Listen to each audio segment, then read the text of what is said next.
নেতৃবৃন্দ, ভাষার মাস চলছে।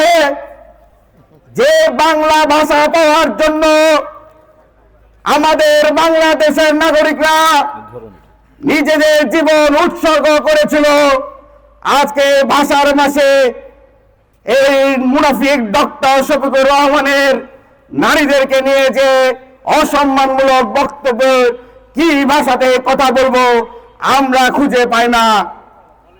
ভাষার মাসে আমরা প্রতিবাদ করতে জানতে পারি না, কি ভাষায় উত্তর দিলে এই মুনাফিকরা বাংলাদেশের নারীদেরকে সম্মান করা শুরু করবে। আমরা এই ভাষার মাসে ভাষা খুঁজে পাচ্ছি না।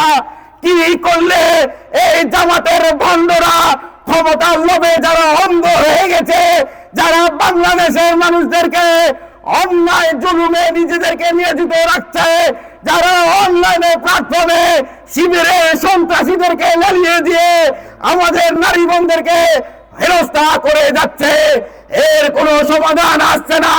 এই ভাষার মাসে কি এই ধর্ম ব্যবসায়ীরা স্বাভাবিকভাবে জীবন যাপন করবে? কোন ভাষায় প্রতিবাদ করলে এই শিবিরের মুনাফিকরা সুস্থ ধারায় রাজনীতি করবে?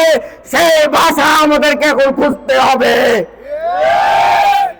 সংগ্রামী নেতৃবৃন্দ, আমাদের বাংলাদেশের নারীরা, যে নারীদের পেটে আমাদের জন্ম হয়, যে আমাদের প্রিয় নবী হযরত মুহাম্মদ সাল্লাল্লাহু আলাইহি সাল্লাম, আমাদের সৃষ্টিকর্তা মহান আল্লাহ তাআলা যে নারীদেরকে সর্বোচ্চ সম্মান দিয়েছে, সেই নারীকে একটি মুনাফিক রাজনৈতিক দল ক্ষমতার লোভে বাংলাদেশের নারীদেরকে কিভাবে বন্ধ করা যায় তার প্রতিনিয়ত আমরা ষড়যন্ত্র দেখি। আমরা আজকে প্রতিবাদ বিক্ষোভ সমাবেশ থেকে বলতে চাই, ডক্টর শফিকুর রহমান, তুমি সেই নারীদেরকে বেশ্যা বলেছো যে নারীরা আমাদের বাংলাদেশের ছোট্ট শিশুদেরকে প্রাইমারি স্কুলে নৈতিকতা শিক্ষা দেয়, তুমি সেই নারীদেরকে বেশ্যা বলেছো। ডক্টর শফিকুর রহমান, তুমি সেই নারীদেরকে বেশ্যা বলেছো যে নারীরা আমার পিতামাতারা যখন মেডিকেলে অসুস্থ হয়ে সুস্থতা গ্রহণ করে সেই নার্সদেরকে তুমি বেশ্যা বলেছো।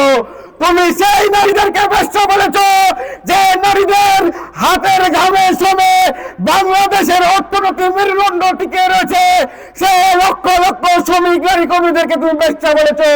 তোমাকে বাংলাদেশে তোমাদেরকে নারীদেরকে ক্ষমা চাইতে হবে।